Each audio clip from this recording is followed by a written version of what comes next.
त्या अध्यायाला सुरुवात आहे. 15व्या अध्यायाचा पहिला श्लोक. श्री भगवान वाच. ऊर्ध्वमूलमधशाखं प्रावरम्य छंदांसी. याचा ऊर्ध्व काय आहे, मूळ काय आहे, याची शाखा कोणती, याला अश्वत्थ का म्हणतात, त्याला अव्यय का म्हणतात, याच्या फांद्या कोणत्या आहे, या सर्वाचा विचार या श्लोकामध्ये केला आहे. ऊर्ध्व म्हणजे ब्रह्म, मूळ म्हणजे माया, अधः शाखा त्याच्या खालच्या शाखा, त्याला अश्वत्थ का म्हणतात. तो क्षणभरी देखील स्थिर राहू शकत नाही, म्हणून त्याला अश्वत्थ असं म्हणतात. आणि समप्रमाणात दिसत असल्यामुळे त्याला अव्यय स्वरूपाचा असं म्हणतात.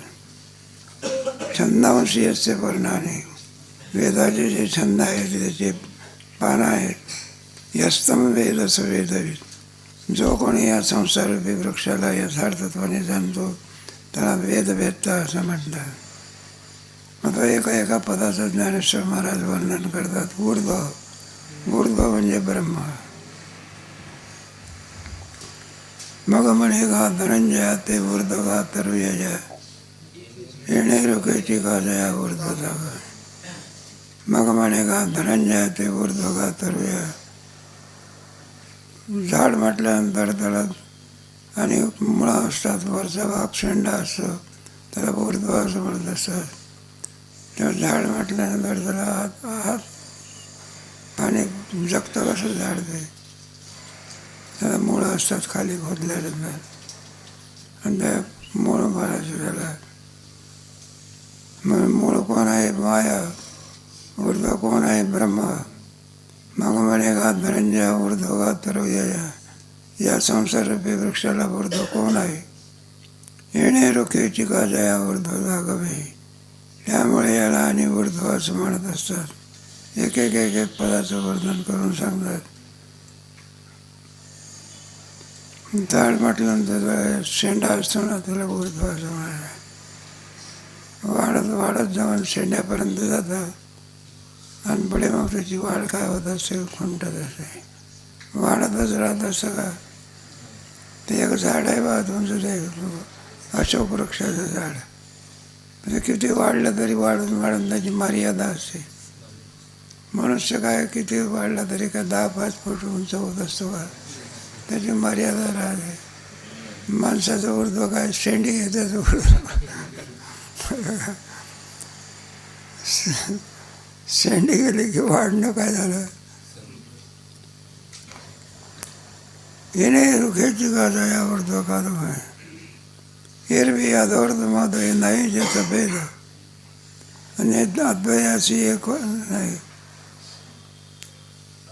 एरवी ऊर्ध्व का अधोर्ध्वपद हे नाही जे भेद. हे आपण पाडलेले असतात वस्तू. झाडं म्हटल्यानंतर जरा खालचं मळ कोणचा, मधला भाग कोणचा, वरचा भाग कोणचा, हे सर्व आपण आहे. पण ब्रह्मस्वरूपाच्या ठिकाणी हे तिन्ही प्रकार नाही, एक रस ब्रह्म आहे. कोणत्याही प्रकारे ब्रह्मस्वरूपाच्या ज्याला व्यापकत्वाच्या ठिकाणी समजत नसतं. बा ब्रह्म हे परिच्छन्न आहे का व्यापक आहे, किती व्यापक आहे. मग म्हणायला लागले, म्हणले आकाश नावाचं भूत आहे सर्वांमध्ये असलेलं, ते आकाश कुठे लपते याचा पत्ता लागत नाही. नभत माझी खेळी लपे. त्यावरून त्याच्या व्यापकत्वाचा अंत लागू शकत नाही, त्याला आनंद असं म्हणत असतात. म्हणून ब्रह्मस्वरूपाच्या ठिकाणी खालचा वरचा मधला असा भेद मुळेच नाही. अद्वयाशी एक टाईप ब्रह्मस्वरूपाला अद्वय असं म्हटलेलं आहे.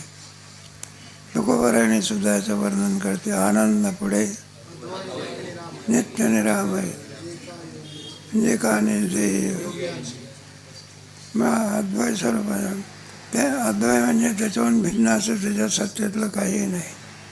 ब्रह्माची सत्ता कोणत्या, व्यवहारिक आहे, प्रतिभाषिक आहे का पारमार्थिक, आणि इतर वस्तूची सत्ता आहे ना. ईश्वर पदार्थाची व्यवहारिक सत्ता आणि मनोमय पदार्थाची प्रतिभा आहे. स्वप्नाची कोणती सत्ता, आणि जागा झाल्यानंतर व्यवहारिक सत्ता. म्हणून अद्वयाशी एकवत न जैठ आहे. अद्वय स्वरूपाचा परमात्मा असणे नेह नाना किंचन असं म्हटलेलं आहे. म्हणून त्याला सजातीय भेद नाही. ब्रह्माच्या ठिकाणी स्वगत भेद का नाही? सवयव नाही म्हणून कोणता भेद नाही. आपल्या शरीरामध्ये काय काय स्वगत भेद आहे ना. हात वेगळे आणि पाय वेगळे. पायाला आपण हात म्हणत नाही, हाताला आपण काय म्हणत नाही.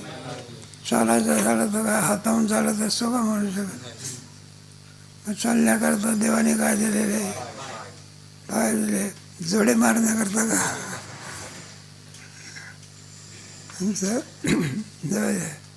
दृष्टांत अतिरेक झाला म्हणजे ज्याच्या आणखी क्रियेमध्ये अंतर्गत म्हणलं त्या माणसाने त्याला काय मारले.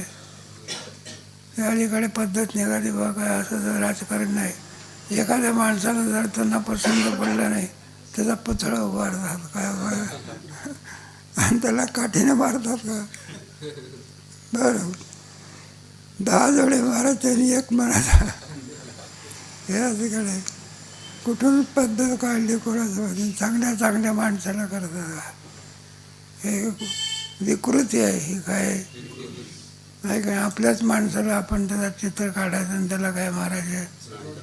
हे मनुष्य देहाला ही वर्तन स्वभाव आणू शकत. वेगळे दृष्टांत म्हणून सांगितलं.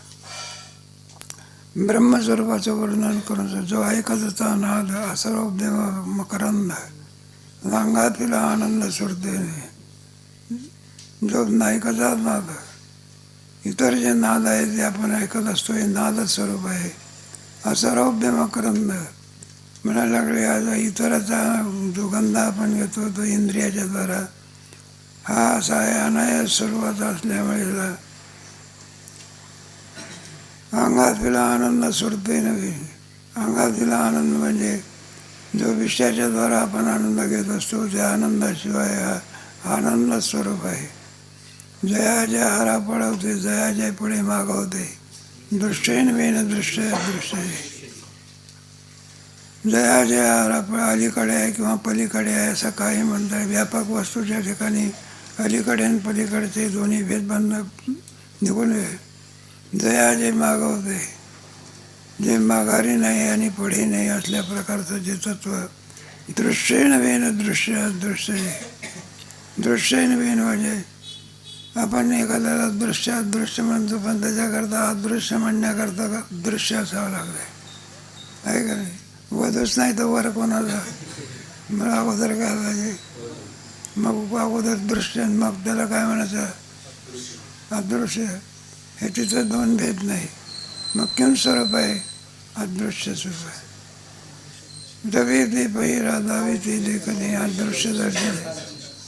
निर्दोष नेत्रेंद्रियाला मान बुद्धी याला ते कसं आहे ते अगोचर आहे.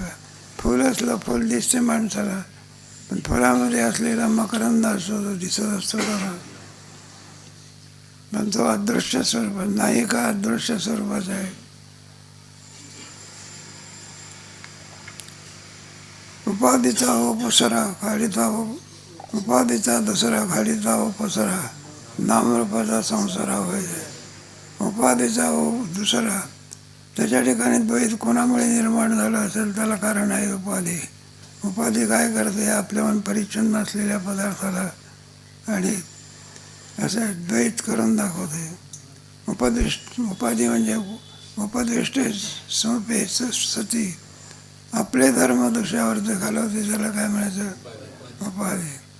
उदाहरणार्थ आकाश आहे. घाट नावाची उपाधी लागली म्हणजे त्याला काय म्हणायचं? घटाकाश. असे उपाधीचं काम आहे. शरीरसुद्धा काय आहे?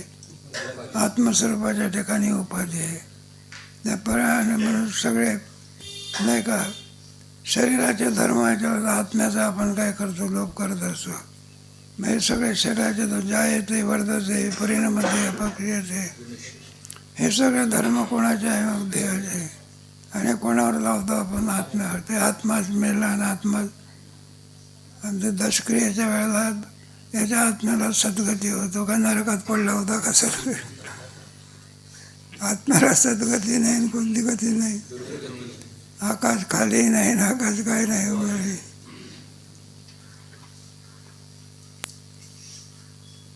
नामरूपाचा संसार होय. नामरूप म्हणजे संसार. अस्तिवाती प्रिय म्हणजे ब्रह्म, नामरूप म्हणजे संसार. एखादा घट असतो त्याच्यामध्ये कुंभार क्रियेने नामरूप आलेलं असते. कोणाच्या क्रियेमुळे? जे कुंभाराच्या क्रियेमुळे त्याला नामरूप म्हणायचं आहे. आणि मुळामध्ये काय असते? मातीच आहे. सद्रूप चिद्रूप आणि व्याप्ती असते ना. उपादान कारण कोण, निमित्त कारण कोण. कोणतंही कार्य म्हटल्यानंतर त्याला दोन कारण असतात, एक निमित्त आणि उपादान कारण. कोणाला म्हणायचं? ज्याची कार्यात व्याप्ती असते त्याला काय म्हणायचं? ज्याच्याशिवाय कार्य होऊ शकत नाही त्याला काय म्हणायचं? त्याला निमित्त कारण असं म्हणतात. म्हणून नामरूप म्हणजे संसार. अस्तिवाती प्रिय म्हणजे अधिष्ठान. नामरूपाचा संसार होय जायते. ज्ञातप्रज्ञ या व्यंजन पुन्हा सुतेची जे ज्ञान सुखा भरले गगन गाळी होते. हे सगळं ब्रह्माचं वर्णन झालं. तिथं त्रिपुटीचा काहीही संबंध नाही. त्रिपुटी म्हणजे ज्ञाता ज्ञान ज्ञेय याला काय म्हणतात. तिथे त्रिपुटी एकच एक आहे. तिथे त्रिपुटी आली कुठून? ज्ञात्र ज्ञेय भेद. ज्ञाता ज्ञान ज्ञेय 18व्या अध्यायामध्ये याचा विचार केलेला आहे.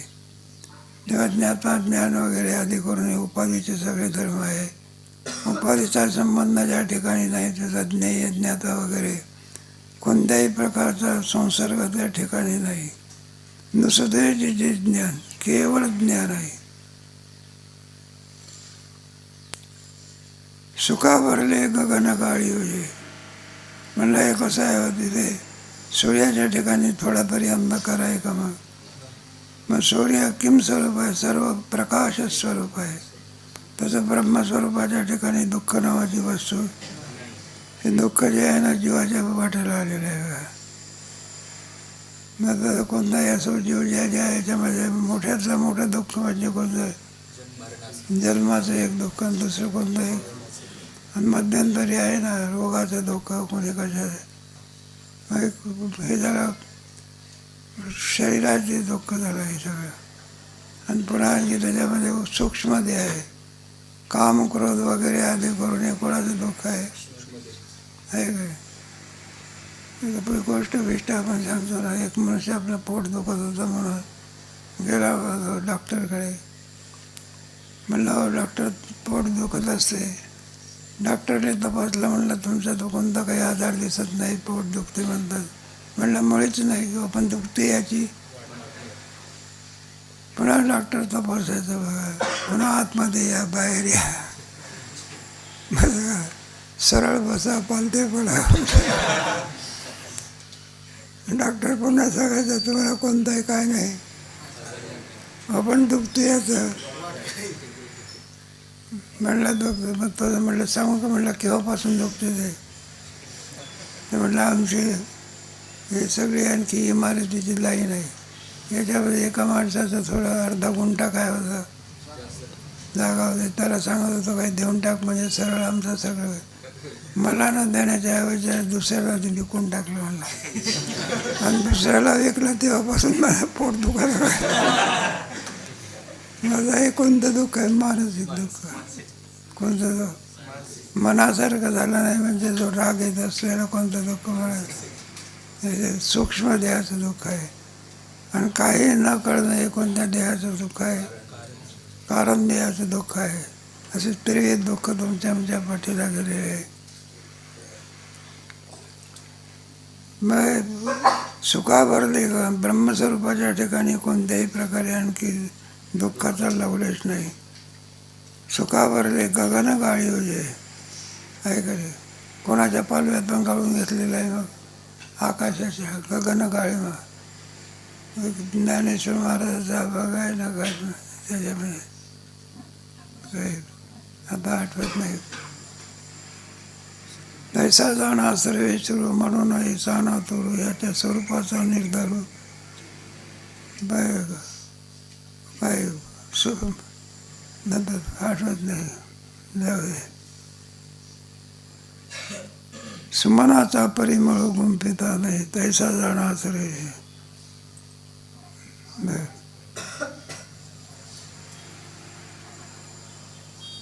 जे कार्याना कारण आणि जया दुजेना एक पण आपण पया जाण आपण कार्य अथवा कारण याच्या विरहित असं जे तत्व आहे त्याला एकपणे म्हणता येत नाही, दोनपणे. एखादी याची मंगल कार्याची पत्रिका येते ना त्याच्यावर ते दिलं असते आमच्या ज्येष्ठ पुत्राचं काय आहे. मग ज्येष्ठ म्हटल्यानंतर एक दोन असले काय किंवा आणखी त्याच्यामध्ये लिहिलं असते कनिष्ठ मुलाचं काय, मुलं काय झाली संपली. बरं आणि जिथं एकच असेल तर तिथं काय कनिष्ठ आणि ज्येष्ठ भाव संबंध मग तिथं ज्येष्ठही नाही तिथं काय नाही. तसं ब्रह्मस्वरूपाच्या ठिकाणी एक ना तिथं दुजेपणा वगैरे काही नाही. आपण पया जाण आपणाची असा एक ब्रह्मशिवाय दुसरं परमार्थिक सत्यामध्ये काही नाही. ऐसे वस्तू काय साचे निवर्तुका पया असं जे ब्रह्मस्वरूप आहे तिला वस्तू असं म्हणतात. बरं का. आणि ऊर्ध्वगात पया तरुते अशा या संसाररूपी वृक्षाचा ऊर्ध्व जर कोण असेल तर ब्रह्म आहे. ऊर्ध्व या पदाचं वर्णन ज्ञानेश्वर महाराजांनी इथल्या सगळ्या ओव्यामध्ये केलेलं आहे. नारगेने मुळाचे म्हणल्या वृक्ष वाढतो कसा, माझं मूळ काहीतरी असली पाहिजे. वरच्या फांद्या ज्या ते टवटवीत दिसतात खालच्या मुळाला काय भेटलं असलं पाहिजे. काय पानाला पाणी मिळून कुठं वाढत असते का, मग कुठं काय होते. मग झाडावर पाणी द्यायचं असलं झाडाला तर झाडाला ओलं करायचं असते का बुडामध्ये पाणी द्यावं लागते.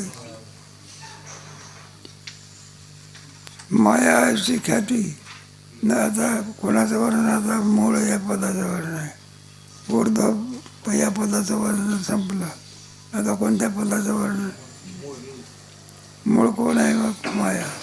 माया अशी ख्याती नसतीच या वांजेची संतती वाढली. मग माया नावाचे तत्व कशा करता आणलं. जगताची संगती लावायची. कारण ब्रह्मापासून तर जगत होऊ शकत नाही दिसते याची. मग एक माया काय करावी लागते आहे ना. माणसापासून तर काही मोल होत नाही. मोल दिसते तयार ती कोणीतरी बाई काय केली पाहिजे आहे ना. अजून काही इतका विज्ञान पुढे गेलेलं आहे. मस्ती खरोखर माया आहे का त्या शब्दातूनच शब्द निघत असतो. मा म्हणजे नाही, जिया म्हणजे जी. मुळामध्ये नाही पण माणसाला फसवल्याशिवाय अरे तिला माया असं म्हणतात. कशा प्रकारे वांज्याची संतती वाढाने पुण्या बाईची संतती वाढली. वाज म्हणायचं आणि पुन्हा काय म्हणायचं संतती म्हणायचं. वधुतोव्या काय म्हणतात. मी मोकाय असं म्हणतो बोलून दाखव. मी मोकाय म्हणतो यावरून काय सिद्ध झालं. तो मोका नाही आहे का झाला नाही का. बाण्याची संतती वाढाने जायची.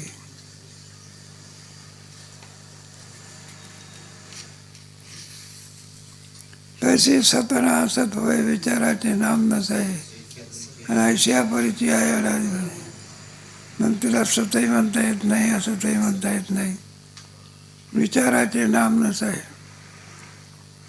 सत असत का म्हणता येत नाही, असत का म्हणता येत नाही. प्रतितीला येते म्हणून बरं आणि त्याचा बाद होता म्हणून मग काय म्हणायचं. स्वतःमध्ये विलक्षण असतामध्ये मग हिचं अस्तित्व कुठपर्यंत जोपर्यंत विचाराचं नाम नसाय, विचार होत नाही. एकदा विचार आला की संपला सगळा. कोणीतरी ग्रस्त आपला गेला आणि काय श्रीमंताचा मोठा वाडा तिथं दिवाणखाना. त्या दिवाणखान्यात लोढाला लावून टेकून बसला गादीवर देवा. नोकराला वाटलं मालकींचा कोणतरी असला पाहिजे किंवा मालकाचा कोणतरी आप्त असला पाहिजे. मग चाललं बा आता त्याचं स्वागत. मग त्याला विचारायचं दूध घेता का, चहा घेता का, कॉफी घेता. आमच्यासारखं असतं म्हटलं चहा होईपर्यंत कॉफी चालते, कॉफी होईपर्यंत चालते. सगळं काही नाश्ता अमका सगळं काही चालायचं. आता पाहुणा म्हटल्यानंतर किती दिवस राहायला पाहिजे. एक दिवस, 2 दिवस, तिसऱ्या दिवशी राम बोला बाई तो कुठलं जायचं. मग ते मालकींनी बोलावलं. म्हणलं हा कोण आहे, मालकाचा काही संबंध आहे का. मग त्याने सांगितलं. म्हटलं मालकीन विचारते तुम्ही कोण आहात. म्हणलं मी मामा आहो. म्हटलं हा मामा तरी कोणाचा आहे. मालकाला विचारलं. म्हटलं तुमचा मामा आहे का. मी माझा आहे मामा. मालकीन म्हणते माझा मामा नाही, मालकही म्हणतो.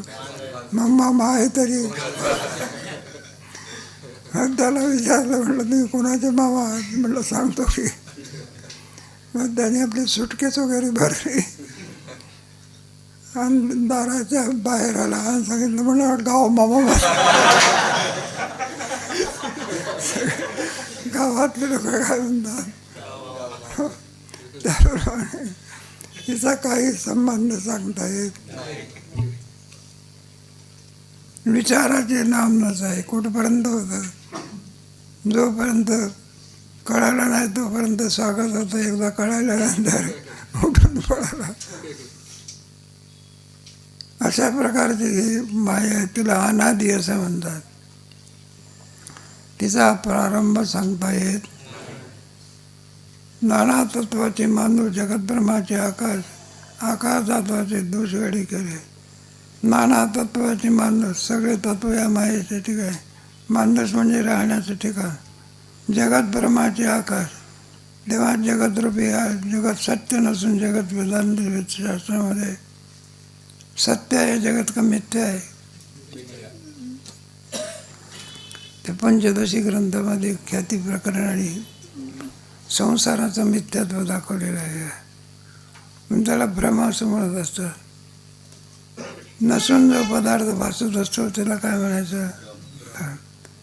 आहे दोरीन भासतो सर्प खरा आहे का भ्रम आहे. त्याप्रमाणे जगत हे सुद्धा काय आहे. म्हणतो मावळवी तो विश्वाभास नव्हे. पुढे त्याचं वर्णन येणार आहे. आकाशाचे दोषगडी केले. हा जो जेवढा आकार आहे. आपण कोणाच्याकडे जरी एखाद्या कापडाच्या दुकानामध्ये गेलो आणि कापड घ्यायचं असलं मग तो एकच दाखवतो का सगळे असे उकलून दाखवतो.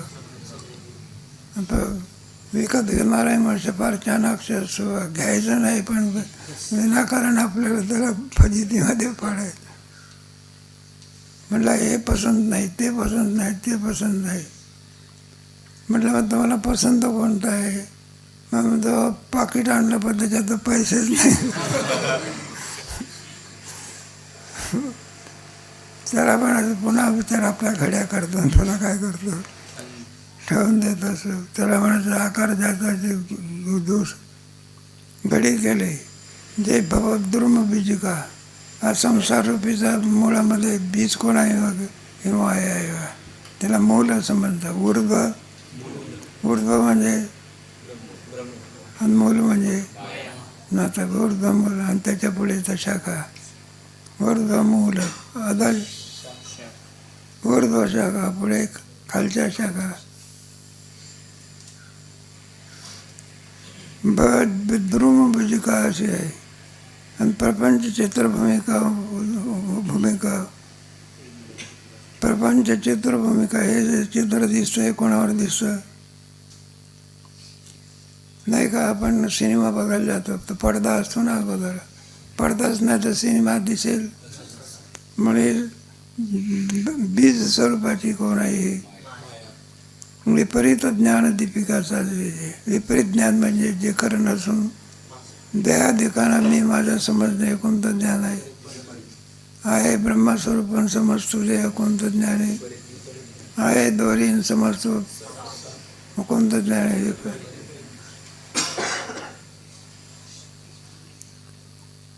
माया वस्तूच्या ठाई असे जायचे. खरोखरच माया ब्रह्मस्वरूपाच्या ठिकाणी एका मानलेली आहे. तिचं कार्य सुद्धा ब्रह्मस्वरूपाच्या ठिकाणी ते स्वगत सजाती म्हणजे विद्यार्थी भेदरहित आहे.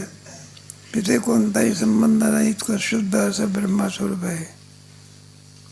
वस्तू प्रभाची पायी प्रकट होय म्हणून जे काही दिसत आहे एक वेदांताचा सिद्धांत आहे बघा. सगळ्या जगाच्या रूपाने कोण दिसतो? सगळं परमात्माच आहे. जगन नो योगा तुका म्हणे भेदा भेदन गेला म्हणजे दिसते याच्या रूपाने कोण दिसतो? एखादा बीज असते का नाही, आणि ते बीज जर वाढ झालं आणि ते झाड तयार झालं म्हणजे झाडाच्या रूपाने कोण आहे?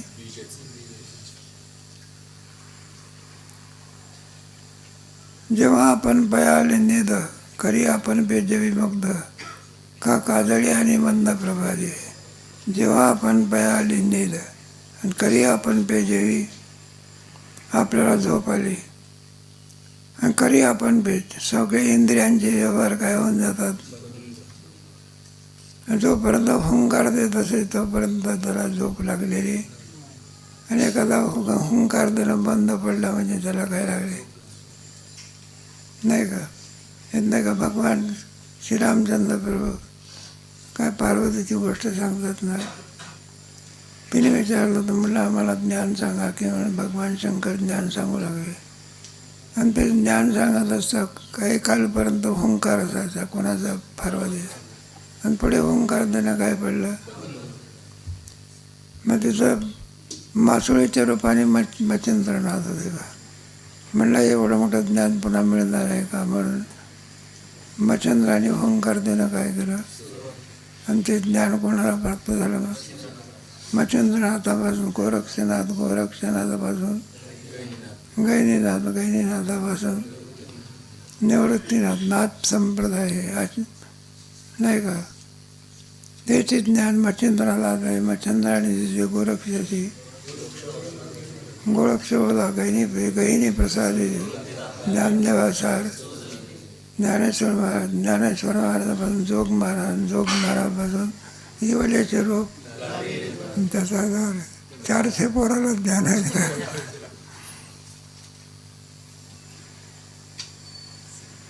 एक साहित्य एक दृष्टांत देऊन आणि सांगतात का काजळी आणि मंद प्रभारी आहे का. एकदा काजळी आली दिव्यावरती म्हणजे दिव्याचा प्रकाश कसा होतो.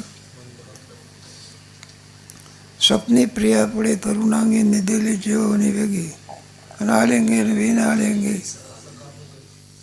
एक साहित्यिक आणखी शृंगार रसाचा दृष्टांत आहे बा. स्वप्नामधली गोष्ट आहे बा. आणि जशी ती बाई त्याला आणखी जागी करत असते त्याप्रमाणे आलेंगे विन आलेंगे सकामा करी. त्याप्रमाणे आणखी एक विचित्र मॉडेल देवाने निर्माण केलेलं आहे. तशी माया आणि आपल्याला काय सकाम करी म्हणजे नाही का भिकारी याने आपल्याला भासायला लावते. तशी स्वरूपी झाली खरोखरच आहे का मानलेली आहे. कशाकरता मानली? जगत संगती करता. आणि स्वरूपाने येणं नाही. या मायाचं सुद्धा स्वरूप कसं आहे सांगता येत नाही. अजब झटका मायेचा आणि बुडा या परमार्थ.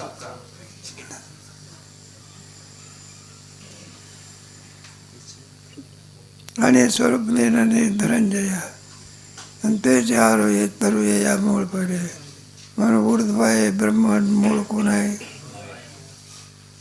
वस्तूशी आपला जो अभाव तो मूळ दिवाळीचे कंद वेदांती आजी प्रथम बीज. वस्तूशी आपला जो अभाव स्वस्वरूपाचं स्वरूपाचं अज्ञान असणं, ते अज्ञान म्हणजेच माया. माया म्हणजेच ऊर्ध्वी आठवडीचे कंद ऊर्ध्व स्वरूपाच्या ठिकाणी, आणि माया आपल्याला प्रत्ययाला येत असते. वेदांती याची प्रसिद्ध बीज भाव.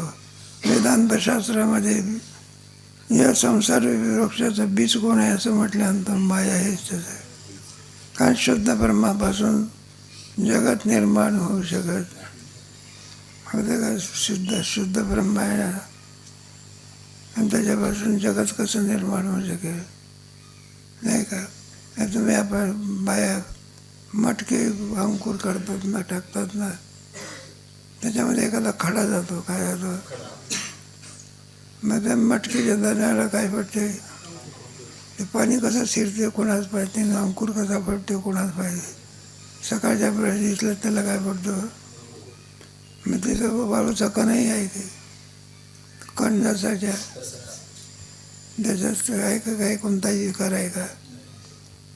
निर्विकार आहे. किती पाण्यात किंवा नव्याने तापवलं तरी खडा जसाच्या तसा, मग त्याला रांधला तरी जसाच्या, जेवण करताना गिळला तरी जसाच्या, आणि खाली पडला तरी तर कोणताच विकार निर्माण होत. त्याप्रमाणे आणखी ब्रह्मस्वरूपाच्या ठिकाणी कोणताही विकार उत्पन्न होत. घनाज्ञान सुषुप्ती विजांकुर्भाव म्हणते, हे स्वप्नानं जागृती फळवळ. मग या मायेचे 3 प्रकार दाखले. एक जागृती, दुसरं स्वप्न, आणि तिसरं घनाज्ञान सुषुप्ती. केवळ सुषुप्तीमध्ये अज्ञान असते. सुषुप्ती या अवस्थेमध्ये आपण किती वेळ झोपलो याचं काय नसते. पाहायला गेल्यानंतर आपल्याच्या 2-4 काटा दिसत असतो रात्री, आणि एकदा झोप लागल्यानंतर उठून पाहतो तर 5-6 काटा दिसतो. 3 तास कुठे गेलो कोणाला माहिती, जसा काय लागत नाही. त्याप्रमाणे बीजभाव म्हणते, आणि बीजांकुर भाव म्हणते, आणि हे स्वप्नान जागृती हा फळते आहे. या सुषुप्तीपासूनच स्वप्न, पुन्हा जीवात्मा आणखी सुषुप्तीमध्ये जातो, पुन्हा जागृती येते, पुन्हा जागृतीमधून सुषुप्तीत जातो, सुषुप्तीमधून कुठे जातो, पुन्हा जागृतीमध्ये येतो, स्वप्नामध्ये जातो. 3 अवस्था आहे ना. कधी जागृतीमधून कुठे जातो? सुषुप्तीमध्ये. कधी जागृतीमधून कुठे जातो? तो सुषुप्तीतून जागृती येत नाही, स्वप्नात जातो. असं आहे ना. झोप लागल्याशिवाय स्वप्न पडू शकत नाही. ते तुमच्या भागवतामध्ये एक आहे ना, त्या कळून मिळत असतात. ते भगवान एकदा गोकुळ सोडून कुठे गेले? मथुरेत गेले बघा, पुन्हा परत काही आले नाही. आणि त्या मग व्याकुळ होत असतं, यथा व्रज गोपिकानाम. म्हणजे असं संवाद करतात एकमेकाशी मिळाल्यानंतर. ते म्हणला, हो तो प्रियतम परमात्मा आमच्या कुठं आला होता. मग ती दुसरी कवळ म्हणते, तुझं भाग्य आहे. भगव काय आहे तू? काही का असे ना, स्वप्नात तरी तुझ्या काय येतं? म्हणलं आमच्या तर काही, आम्हाला तो दर्शनच नाही का. म्हणलं तुमची स्थिती कशी आहे?